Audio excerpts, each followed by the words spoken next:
Stove on చేసుకొని కడాయి పెట్టుకోవాలి. అలాగే కొద్దిగా ఆయిల్ వేసుకొని ఆవాలు, జీలకర్ర, పచ్చెనపప్పు, మినపప్పు వేసుకొని ఇవి కొంచెం ఫ్రై అయ్యాక కొద్దిగా కరివేపాకు కూడా వేసుకోవాలి.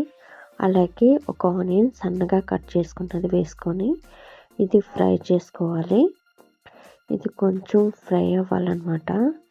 ఎక్కువగా డీప్ ఫ్రై కూడా అవ్వక్కర్లేదు, జస్ట్ ఫ్రై అయితే సరిపోతుంది. అలాగే దీంట్లో బెండకాయలు కూడా వేసుకోవాలి. ఈ జిగురు పోయేంత వరకు ఫ్రై చేసుకోవాలి. అలాగే దీంట్లో ఒక చెంచా సాల్ట్ వేసుకుందాం. ఇలాగా బాగా ఫ్రై చేసుకోవాలి.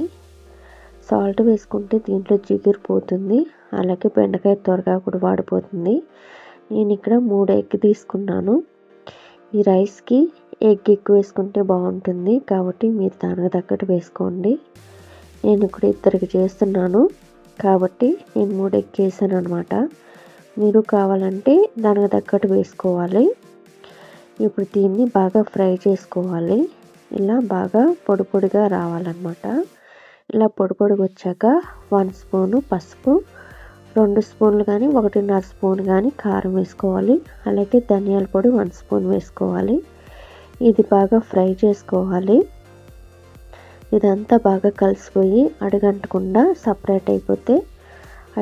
ఇది ఫ్రై లాగా అయిపోతే 1 కప్పు రైస్ వేసుకొని దీన్ని ఒక 5 నిమిషాల పాటు ఫ్రై చేసుకోవాలి. వేడి మీద బాగా ఫ్రై చేసుకుంటే ఈ మసాలాలంతా ఆ రైస్కి బాగా పడుతుంది. టేస్ట్ కూడా బాగా కుదురుతుంది.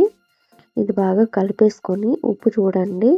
మీకు ఉప్పు సరిపోయిందా లేదో చూసుకొని దాన్ని బట్టి మీరు మళ్ళీ ఉప్పు అయితే వేసుకోండి.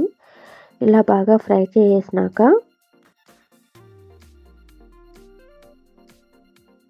ఇలా పొడి పొడిగా బాగా ఫ్రై అయిపోవాలన్నమాట. కొద్దిగా కొత్తిమీర కట్ చేసుకొని వేసుకొని ఇది ఒకసారి అయితే కలిపేసుకున్నాము.